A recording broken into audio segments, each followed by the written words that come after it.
Chapter number 8 ત્રિકોણમિતિનો પરિચય chapter અઘરું લાગે છે, એમાંય સાબિતીના દાખલાઓ અઘરા લાગે છે.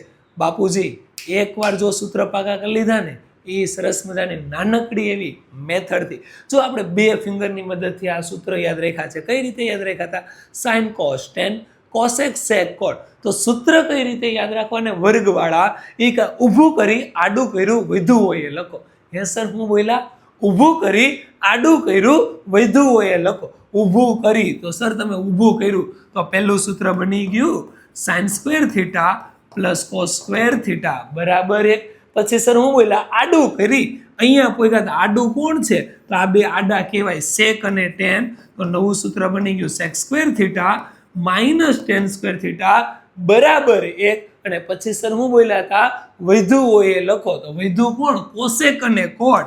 તો સરસ મજાનું નવું સૂત્ર બની ગયું cosec square theta minus cot square theta બરાબર 1. આ ત્રણ સૂત્ર એમસીક્યુ ખાલી જગ્યા ખરા ખોટા માટે પણ ઉપયોગ છે અને સાબિતી માટે તો ખાસ ઉપયોગ છે. કઈ રીતે યાદ રાખ્યા છે? ઊભું કરી આડું કર્યું વધ્યું હોય એ લખો.